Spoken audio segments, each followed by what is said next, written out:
How's it going, sir? I'm good. Nice to meet you too, sir. So how challenging was it bringing this to the screen? I know you've been you're working it for a while. 2009 it was on the blacklist, I believe. How challenging was it sort of all the way through and then bring it to the big screen now? You know, this was such an important story to get to tell.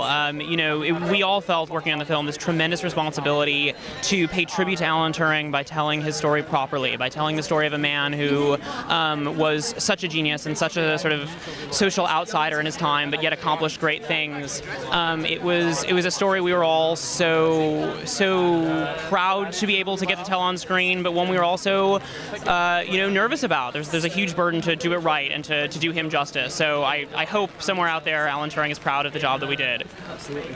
And the film touches on themes of homosexuality and sexism, and we've come a long way since then, but there's still a bit to go. 100 years down the line, what do you think is the issue that people are going to be sort of talking about and saying, what was the problem back then?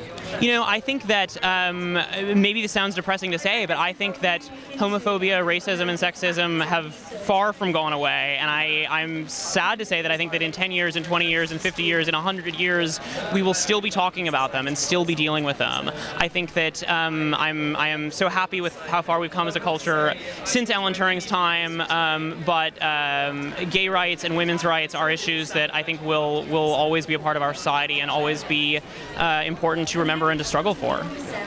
And with this one, with a biopic, you want to try and tell it as realistically and truthfully as possible, but sometimes artistic license has to be taken. How challenging was it to get that balance right?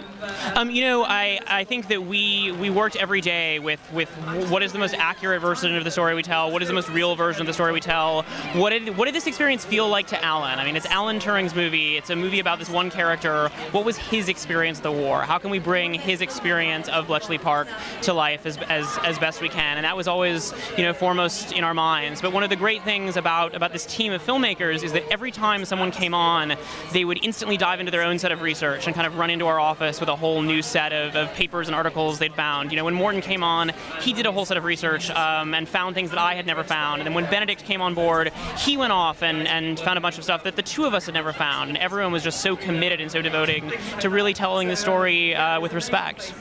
Well, thanks for talking to us today, sir, and enjoy your premiere. Thank you. Thank you so much for having me. Thank you. Have a good night.